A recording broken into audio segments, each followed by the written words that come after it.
Deixa a sua Bíblia aberta em 2 Reis, capítulo 18. 2 Reis, capítulo 18. Se você não trouxe Bíblia, não tem problema, porque eu acredito que o pessoal vai jogar aqui atrás. A gente vai começar a ler do 1 ao 8. A gente vai pular para o 17 e vai até o 25 do mesmo capítulo. E depois a gente vai para o capítulo 19, do versículo 1 ao 7. Abre sua Bíblia aí rapidinho. Hoje ainda tem ceia, a primeira ceia do pessoal aí. Olha que benção que se batizou. Meu Deus. Olha o que a Bíblia fala, presta bem atenção. Senta aí no seu lugarzinho. 2 Reis 18, versículo 1. No terceiro ano do reinado de Oséias, filho de Elá, rei de Israel, Ezequias, fala aí, Ezequias, filho de Acais, rei de Judá, começou a reinar. Ele tinha 25 anos de idade quando começou a reinar e reinou 29 anos em Jerusalém. O nome de sua mãe era Abia, filha de Zacarias. Ele fez o que o Senhor aprova, tal como tinha feito Davi, seu predecessor. Removeu os altares idólatras, quebrou as colunas sagradas, derrubou os postes sagrados, despedaçou a serpente de bronze que Moisés havia feito, pois até aquela época os israelitas lhe queimavam incenso. Era chamada Neustã. Ezequias confiava no Senhor, o Deus de Israel. Nunca houve ninguém como ele entre todos os reis de Judá, nem antes nem depois dele. Ele se apegou ao Senhor e não deixou de segui-lo. Obedeceu aos mandamentos que o Senhor tinha dado a Moisés, e o Senhor estava com ele. Era bem sucedido em tudo o que fazia. Rebelou-se contra o rei da Assíria e deixou de se submeter a ele. Desde as torres das sentinelas até a cidade fortificada, ele derrotou os filisteus até Gaza e o seu território. Versículo 17 do mesmo capítulo.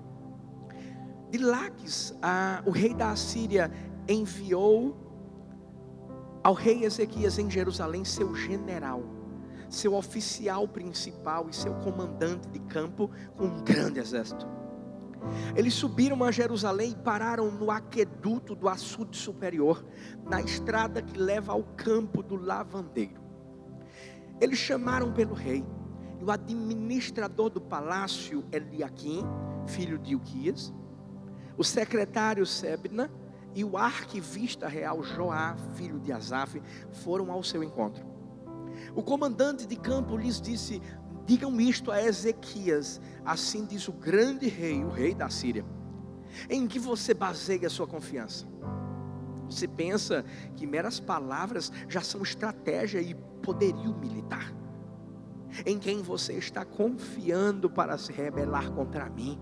Você está confiando no Egito, aquele caniço quebrado que espeta e perfura a mão do homem que nele se apoia.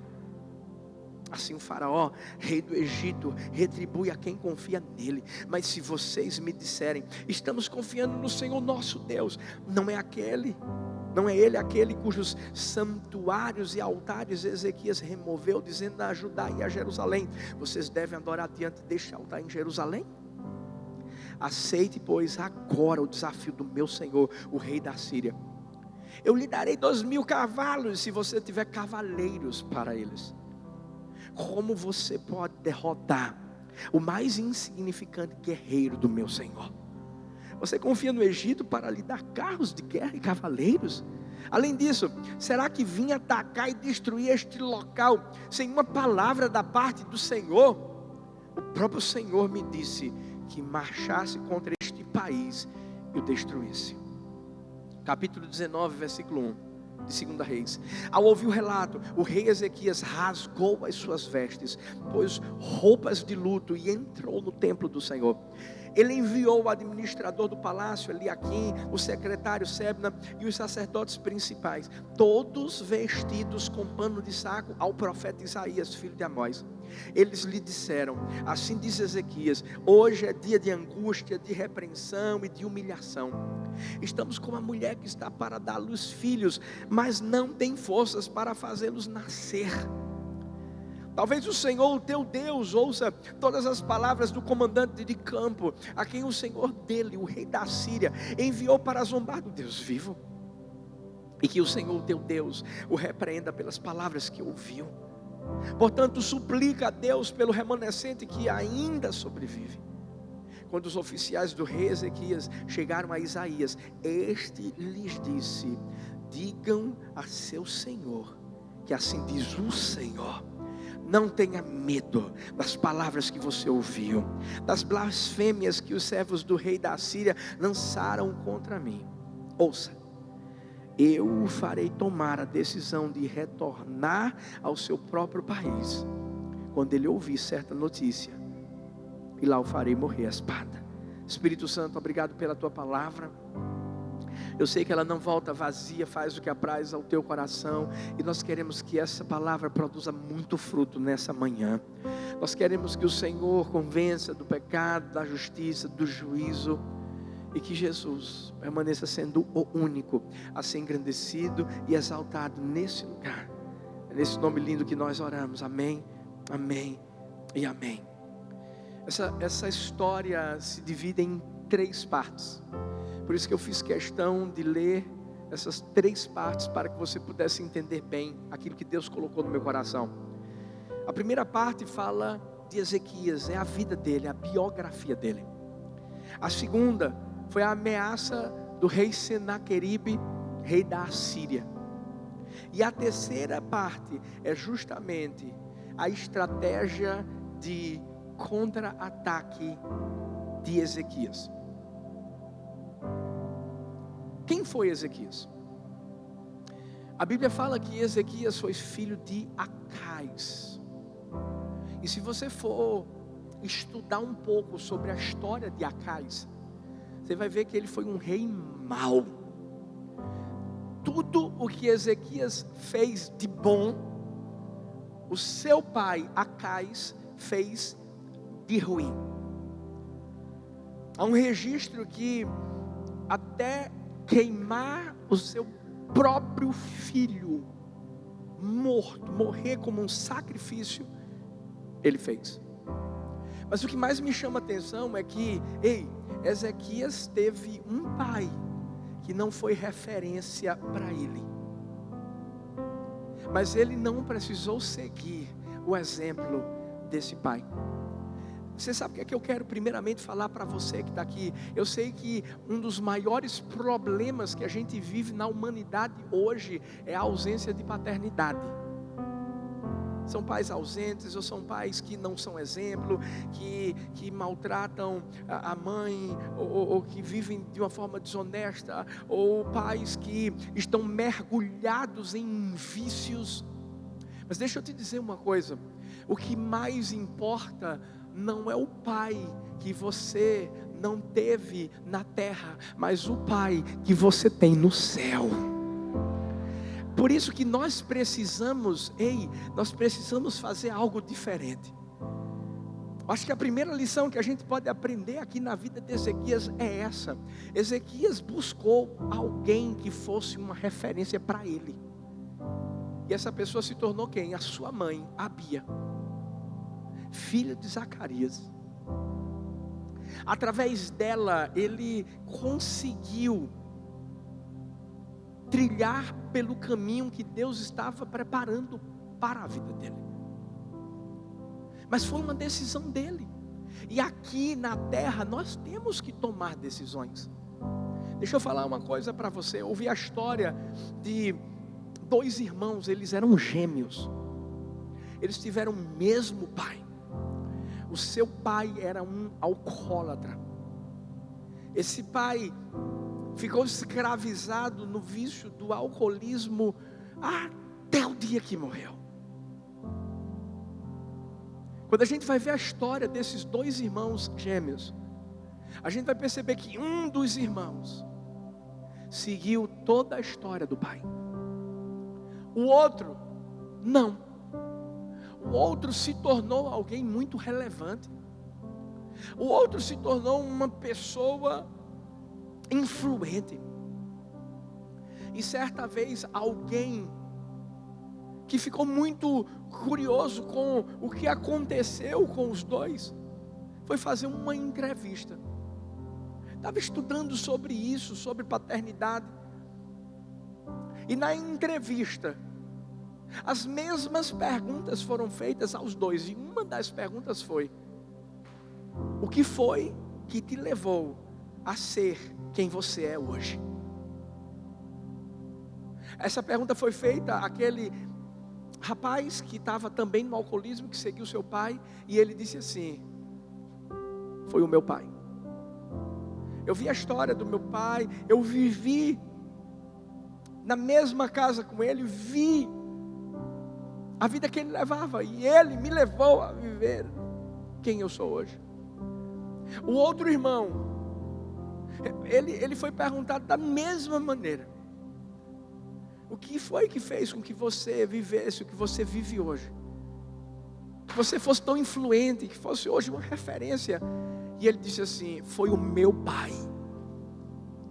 Porque eu vivi na mesma casa com ele.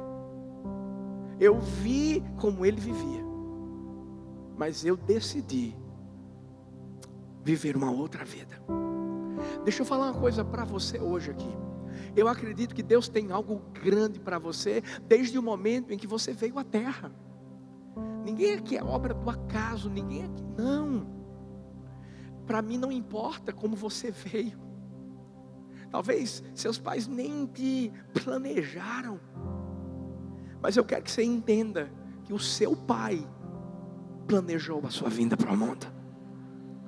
Mas você precisa tomar uma decisão. Quem é que você quer se tornar nessa vida? Nós temos esse poder de escolher quem nós seremos. Por isso que Ezequias foi quem ele foi. Foi um grande avivalista. Ele foi um restaurador do templo do Senhor. Ezequias foi tão usado que a Bíblia diz que antes, depois, não teve nenhum rei como ele ali em Judá. E aí eu quero sair da parte da biografia de Ezequias, e eu quero entrar agora na parte das ameaças do rei Senaqueribe. Porque talvez você diga assim: uau, Ezequias, homem de Deus, e alguém que fez coisas grandes para Deus, que coisa linda. Ô pastor, é assim que eu quero viver, porque eu acredito que quando eu vivo dessa forma, sabe, realmente a Bíblia diz que tudo vai dar certo, né? Que maravilha. Então só flores, não é isso, pastor? Não. Várias pessoas se batizaram hoje. Algumas têm meses de conversão, outras já têm talvez anos. E talvez você diga assim: pastor, quer dizer que a partir de agora eu não vou mais sofrer nenhuma reação do diabo, não vai ter nenhuma luta espiritual? Vai ter. Por isso que a gente vai encontrar aqui, veja que coisa linda, um Ezequias consagrado, um Ezequias sendo ungido por Deus, mas um Ezequias que vai ser atacado. Quanto mais consagrado formos, mais atacado nós vamos ser. E eu não estou falando isso para deixar você com medo, não. Eu não estou falando isso para fazer você sair desse lugar aqui meio temeroso. Ei, a mensagem de hoje, o tema é contra-ataque. Eu não estou aqui para dar moral para o diabo, para dizer que ele vai te atacar e que... Não, eu estou aqui para mostrar a você que ele ataca. E ele ataca justamente, sabe por quê? Porque você está sendo uma bênção nas mãos de Deus. Deixa eu te dizer uma coisa que Deus falou comigo. Porque tem pessoas que o diabo tenta confundir. E aí a pessoa começa a dizer assim: pastor, eu acho que eu estou sendo atacado porque eu estou dando brecha. Não, meu filho, você está sendo atacado, sabe por quê? Porque você está fechando as brechas. E quando a gente fecha as brechas, o diabo fica furioso, sabe por quê? O diabo fica indo de um lado para o outro, como diz a Bíblia, ele está ao nosso derredor. Ele fica indo de um lado para o outro, para tentar encontrar uma lacunazinha, um espaçozinho assim, para poder entrar. Mas aí ele fica endemoniado, sabe por quê? Porque ele não encontra. Sabe por quê? Porque a gente quer estar perto de Deus. É feito Ezequias, a gente está junto do Senhor, a gente confia no Senhor. Então escuta, o que você está vivendo hoje é porque você está na brecha. Você que tem uma vida com Deus, você que mesmo tendo exemplos negativos lá atrás,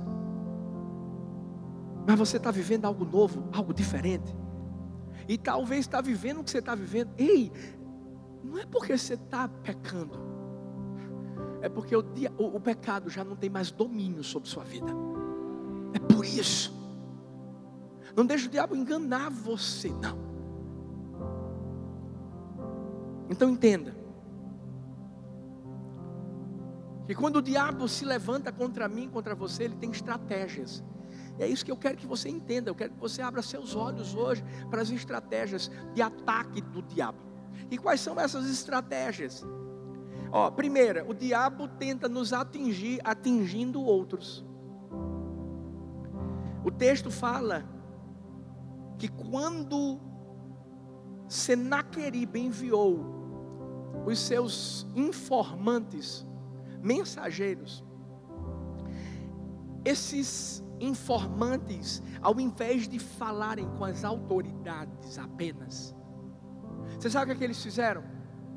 Eles subiram no lugar mais alto que existia lá na cidade, no aqueduto, no caminho do campo dos lavandeiros. Ficava fora da cidade, e era um lugar, um caminho onde a maior parte da população passava. Por quê? Porque eles iam lavar roupa. Você sabe o que eles fizeram? Eles começaram a gritar e a informar o que é que o rei da Síria ia fazer com aquele povo. Você já parou para pensar que muitas vezes o diabo sabe que não vai conseguir nos atingir, e ele tenta atingir outros para tentar nos atingir? Você tem alguém que às vezes não, muitas vezes, liga para você desesperado. Você tem alguém que talvez ande com você, que nunca tem uma coisa boa para falar para você. Você tem alguém que quando liga para você, você não quer atender, porque você sabe que vai vir bomba. O diabo sabe que atingindo esses, ele pode nos atingir. Você lembra de uma historinha que a Bíblia fala de 12 espias que subiram um monte e que viram uma terra linda, maravilhosa, que mandava leite e mel? Hoje eu recebi 2 abacates tamanho gigante. Eu disse assim: veio de Canaã. Meus filhos me deram aí. Aí sobem os 12. Mas quando voltam, 10 diante do povo começam a dizer: não, é o seguinte, tem gigante, nós somos como gafanhotos. E sabe o que aconteceu? Todo mundo que estava ali naquele lugar simplesmente foi influenciado de forma negativa. Aquele povo deixou de viver a promessa que Deus tinha para a vida deles. Eu estou falando do povo de Israel, eu estou falando do povo que ouvia Deus falar, eu estou falando do povo que recebeu maná, eu estou falando do povo que viu água jorrando de uma rocha. Ei, eu estou falando de mim e de você. Nós somos o povo de Deus. O diabo não quer que a gente chegue na nossa terra prometida. O diabo não quer que a gente alcance os sonhos que Deus tem para a nossa vida. E o que é que ele faz? Ele tenta, através de outras pessoas, nos atingir. Por isso que eu entendo uma coisa. No meu ministério, nesses 16 anos, muitas pessoas já chegaram para mim, diante de tudo que a gente começou a fazer aqui na Igreja do Amor. Muitas pessoas já chegaram diante de mim para dizer assim: não vai dar certo. Muitas pessoas já chegaram diante de mim para dizer assim: pastor, rapaz, eu não sei não, viu? Cuidado. Você sabe o que é que eu entendi? Eu entendi que era uma estratégia do diabo. E a gente tem que, quando vê essa estratégia, identificar. E você é que tem que lançar uma palavra de vitória para essa pessoa. A verdade é que quando Deus coloca uma pessoa desesperada na sua vida, não é para ela ficar mais desesperada não, é para você trazer esperança para a vida dela. Não é para você ficar desesperado, não. Eu lembro que uma vez foi tão engraçado. Minha sobrinha pequenininha, eu estava na casa do meu pai, ela entrou no banheiro, e criança, você sabe como é que é, do nada fechou o banheiro, ficou presa. Rapaz, eu nunca vi meu pai desesperado. E olha que ele criou 3 filhos. Eu não sei se tem alguma coisa diferente com neto, com neta, né? Tem, né? Quer dizer que a gente não entendi já. Os netos são melhores que os filhos. Aí foi tão engraçado para mim. Por quê? Porque quando a mulher diz assim: eita, Clarinha está presa no banheiro. Nessa hora o pai fez: meu Deus, meu Deus. Aí na hora eu fiquei impressionado comigo. Eu disse: pai, calma. Prendeu a menina. Né? Aí eu disse: calma, pai, vai parar. Clarinha, minha filha. Ai, Deus. Ó, tem uma chavinha aí, ó, do lado de dentro da portinha. Vira a chave. Tá bom, tio. Abriu.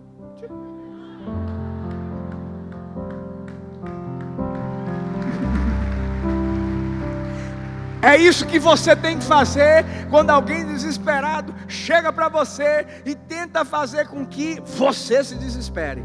Você tem que lançar uma palavra que vai mudar tudo isso e vai fazer com que você e a pessoa se alegre, celebre a vitória no nome do Senhor Jesus. Não cai na estratégia do diabo. Uma outra estratégia que o diabo usou aqui, porque eu vou dizer uma coisa, gente, o diabo é o que? É pai da mentira. E ele mente. A Bíblia mostra que, olha o que o rei de Senaqueribe mandou falar para o pessoal lá. O próprio Senhor me disse que marchasse contra este país e o destruísse. Gente, isso aqui já é desespero do diabo. Já é desespero. Você já percebeu que isso não é novo do diabo, não? O diabo fez a mesma coisa com Adão e com Eva. Infelizmente, Adão e Eva caíram no erro. Mas o diabo tenta falar coisas que na verdade Deus nunca disse. Mas ele tenta mostrar para mim e para você que Deus disse. Deixa eu falar uma coisa para você que eu tenho aprendido. Se Deus não me disse, e você está dizendo que Ele te disse, eu espero para Ele me dizer. Porque eu tenho certeza absoluta que meu Deus é meu amigo. E Ele não vai esconder as coisas de mim, não. Pelo contrário. Se Ele revelou a você, vai revelar a mim. Então não cai nessa de alguém chegar para você e falar assim: rapaz, Deus disse, és a minha.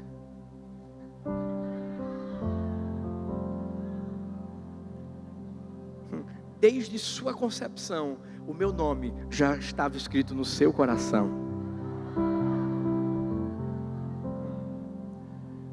Eu falo assim de uma forma jocosa, brincando, mas vou falar uma coisa para você. O que tem de gente que me procura no gabinete, dizendo assim: é porque não deu certo meu casamento, isso que foi que houve, me explica. Não, porque teve uma pessoa que profetizou e disse que a gente era feito um para o outro. E aí depois a gente percebeu que não era. Escuta, o diabo é o pai da mentira. Cuidado com o que o diabo vai tentar falar para você, dizendo que foi Deus que falou.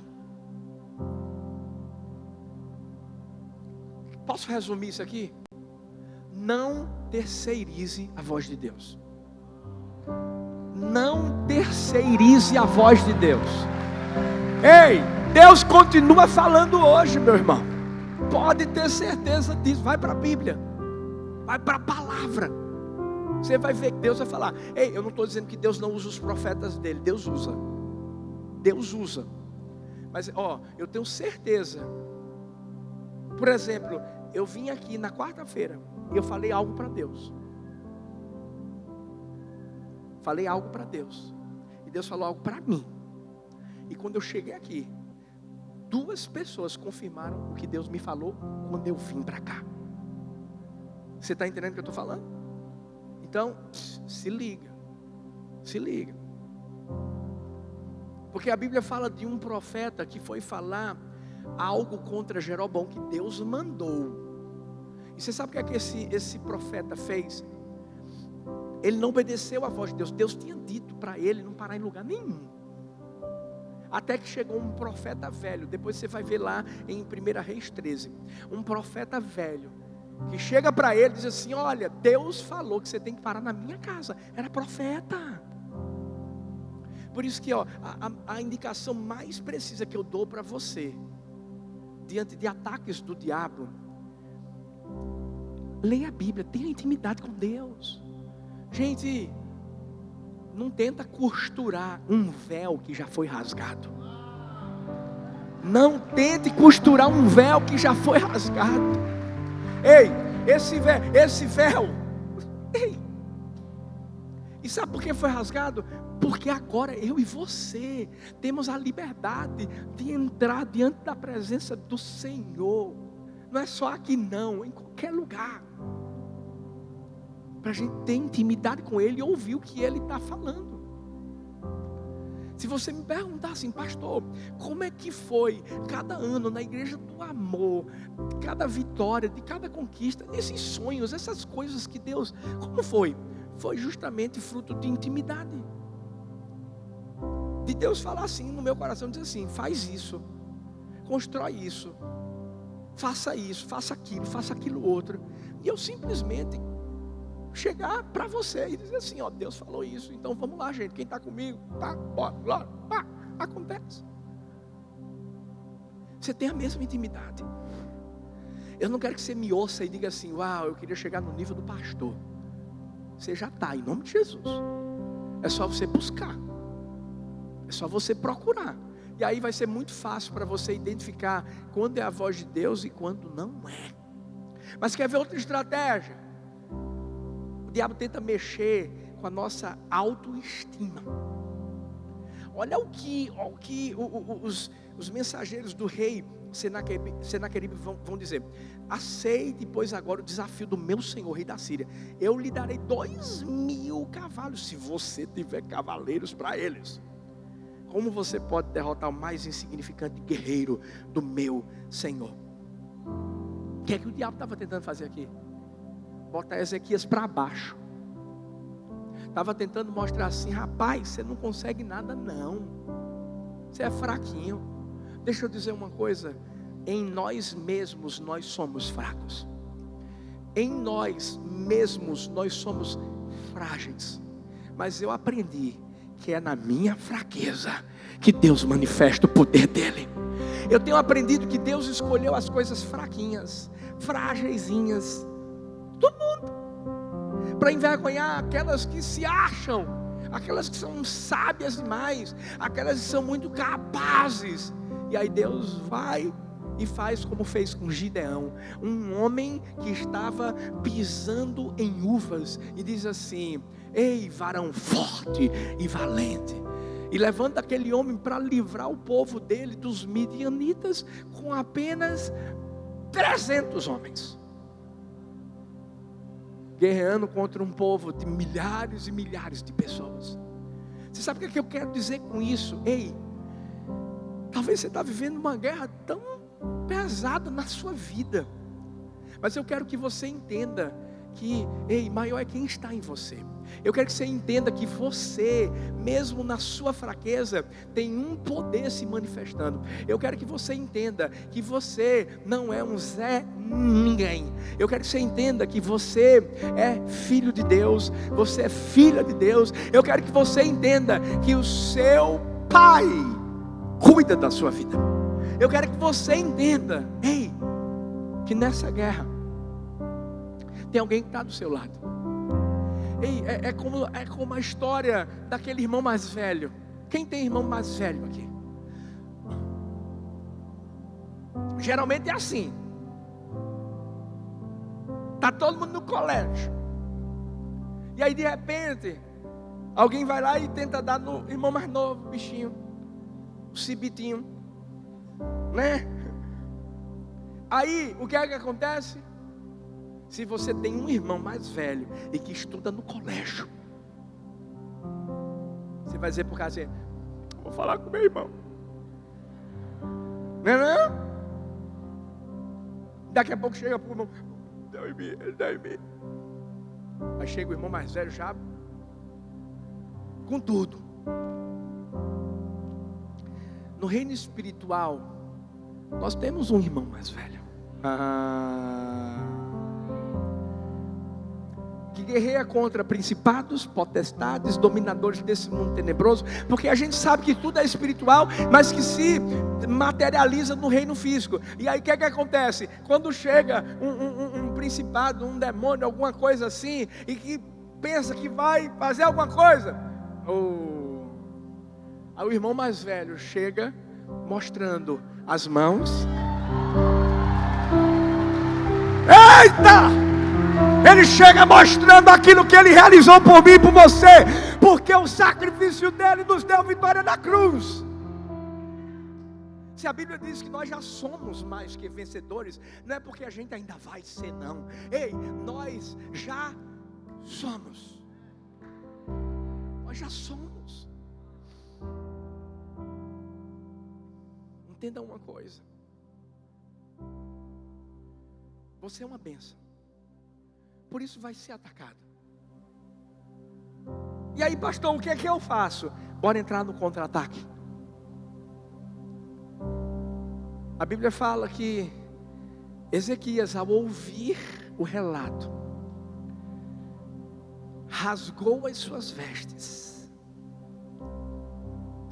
pôs roupas de luto e entrou no templo do Senhor. É assim que eu luto minhas guerras. A primeira atitude dele foi rasgar as suas vestes. O que isso simboliza? O que rasgar as vestes representa? Quem aqui já assistiu Hulk, aquele fortão feito eu, assim, mais ou menos, que quando ele se transforma, fica verde, todo. O que é que acontece quando ele fica forte? Ele rasga as vestes. Humanamente falando, Hulk é um exemplo ruim. Por quê? Porque Hulk é o exemplo de, na minha força eu posso tudo. Agora aqui é diferente. Quando Ezequias rasga as vestes dele, é como se ele olhasse para si, olhasse a sua humanidade, porque é dessa forma que a gente vê quem a gente realmente é. Uma coisa é você estar com armadura. Tentaram colocar uma armadura em Davi, mas Davi percebeu que estava pesando e ele não ia conseguir vencer Golias através daquela armadura. O que é que ele fez? Tirou as armaduras. Rasgar as vestes é reconhecer que na nossa humanidade nós não temos como vencer. É reconhecer que a gente tem que olhar para nós mesmos antes de olhar mesmo para Deus, porque a gente tem que olhar para nós mesmos para reconhecer que sem Deus nós nada somos, nós nada podemos, mas em Deus nós podemos todas as coisas. Celebre isso. Eu não sei em quem você está confiando nessa guerra que você está enfrentando na sua vida. Se é no braço da sua carne, ei, no seu dinheiro, se é simplesmente na sua capacidade. Mas eu sei como é que a gente vence cada guerra. Porque na minha vida tem sido assim. Eu sei que cada guerra que eu tenho vencido, meu Deus, se eu fosse confiar em mim, coitado, eu não estaria vivendo nada do que eu estou vivendo. Esses dias eu estava lá com a Heleninha e agradecendo a Deus. Meu Deus, obrigado pela família que o Senhor me deu. Uma esposa sensacional, 3 filhas que são a paixão da minha vida, uma igreja que, meu Deus, é muita graça para a minha vida. Mas diante de tudo isso, eu olhei para mim e disse assim: uau, ainda bem, Pai, que eu sei de onde veio tudo isso. Às vezes a gente recebe pessoas de fora, e essas pessoas dizem assim, é uma das perguntas que mais fazem para mim e para Thalita: vocês têm noção, gente, de onde tudo isso está chegando? E eu confesso que, assim, parece que a ficha não caiu ainda.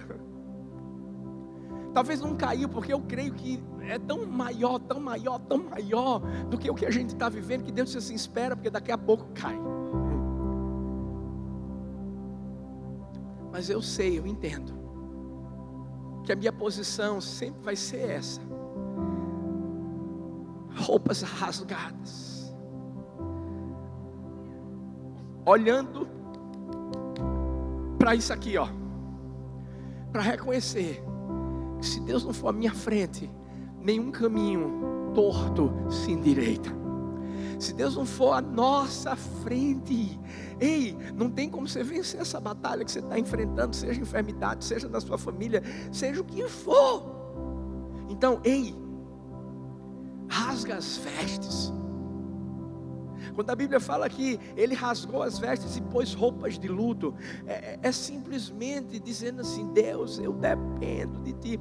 Essa era a maneira de uma pessoa manifestar suas emoções, manifestar o que estava vivendo, o que estava sentindo. Faça isso diante de Deus, faça isso diante dos homens. Eu sei que Deus vai fazer você vencer todas as guerras que você tem enfrentado, mas nunca se esqueça de que quando você vencer, você vai dar a glória para quem merece a glória. Na verdade, a glória de quem já é a glória. Ei, você vai celebrar a sua vitória, mas você não vai se esquecer de mencionar qual é o nome do seu general.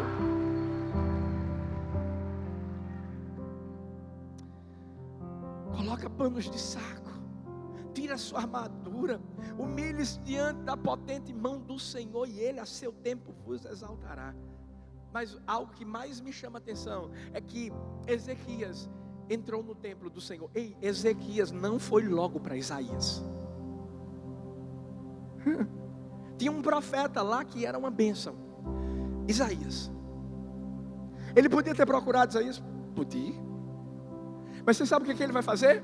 Ele vai entrar no templo do Senhor, e ele vai buscar a pessoa certa. Ei, para que falar com um soldado se você já tem um general? Sabe o que é? Porque eu creio que isso se aplica a gente aqui, gente. Tem vários líderes aqui. Eu sei que você está numa célula e você precisa de oração. Procura seu líder de célula, não deixa de procurar. Procura o pastor de rede, não deixa de procurar. Procura o pastor Arthur, pode procurar. Mas deixa eu dizer uma coisa: antes de fazer tudo isso, vai para o capitão, com ele. O que eu acho mais lindo é que ele fez isso. Ele se colocou diante de Deus. E quando ele contra-atacou dessa forma, com quebrantamento, com humilhação, com busca de Deus, as coisas começaram a ficar tranquilas. O mais interessante é que quando os enviados do rei Ezequias foram até Isaías, não precisa nem ouvir nada. Sabe por quê? Porque o general já tinha falado com o soldado. A Bíblia diz que quando eles chegam, Isaías só diz assim: pode falar para o rei que Deus já bolou a estratégia certa. Eles não vão ter nem que fazer nada, pelejar. Deus vai levantar um murmurinho aí, ele vai voltar para a terra dele, e lá ele morre. Vou te ensinar uma coisa.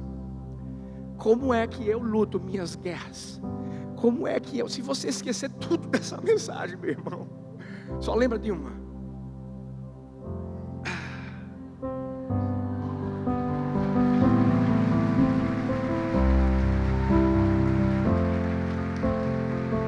É dessa forma.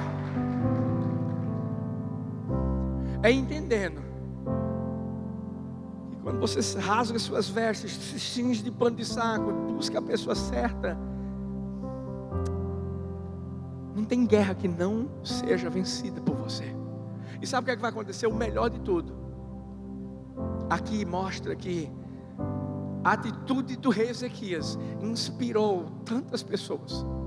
Aqueles que foram enviados para falar com Isaías, a Bíblia mostra que todos eles estavam vestidos com pano de saco. Sabe o que eu mais acho lindo nessa igreja? É que hoje eu não chego mais para você para dizer assim: jejua. Hoje eu não chego mais para... Não. É interessante, eu cheguei aqui e disse assim, no início do ano: estou fazendo um jejum em prol do restante do terreno. Cortei doce. Eu só falei isso. Eu não disse assim: igreja do amor, entra. Mas muitas pessoas, porque eu estou fazendo esse jejum, entraram no jejum. Quer ver uma coisa? Aqui tem alguém que está no jejum. Talvez você não botou doce, mas tirou alguma coisa sua. Levanta a mão, levanta a mão, levanta a mão. Olha aí, ó. Quando a gente guerreia as nossas guerras, nós somos vencedores nelas. Nós inspiramos os outros a guerrearem, a serem vencedores também. Deixa eu falar uma coisa para você, para encerrar.